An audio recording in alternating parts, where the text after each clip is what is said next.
કઈ કંટાળો નહીં આવે. એનો અર્થ એ થાય કે એની અંદર એવી દિવ્ય શક્તિ રહેલી છે કે જે દિવ્ય શક્તિને આપણે ધર્મની સાથે જોડી અને આપણે કાર્ય કરવા માટે અત્યારે બેઠા છીએ. આપણે બતાવે કે લીલાવતી આંખમાંથી આંસુડા નીકળતા જાય, ભગવાનની ભક્તિ કરે.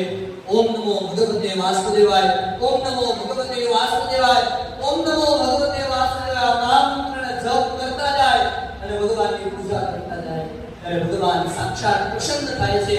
ભગવાનને કહે કે દીકરી શું જોઈએ માંગ, હું તારી ભક્તિથી પ્રસન્ન થઈ છું. ત્યારે કહે મને બીજું કાંઈ નથી જોઈતું. મારા સ્વામી અને મારા જમાઈ 4 વર્ષ થઈ ગયા, ક્યાં છે મને ખબર છે નહીં. હું રોજ એમના સંદેશની રાહ જોઉં, ત્યાં તે જરૂર કાંઈક પત્ર આવશે.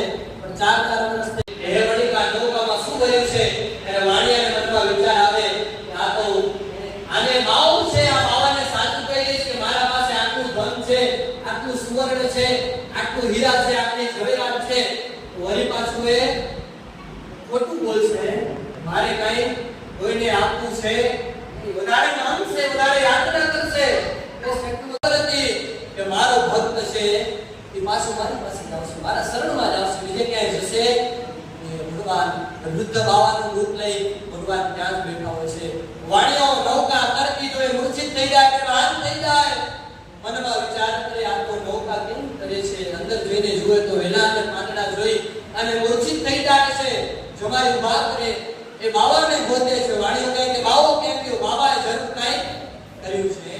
બાવાને મેં કીધું વેલા અને પાંદડા થઈ ગયા, ખરેખર વેલા અને પાંદડા થઈ ગયા. હવે બાવાને કહેશું તો જ પાછું મને ધન પ્રાપ્ત થશે. એ વૃદ્ધ બાવાના શરણમાં જાય છે. ત્યાં તો ભગવાન પ્રસન્ન થાય છે. ભગવાન કહે તો હું કોઈ સામાન્ય બાવો નથી, હું તો સાક્ષાત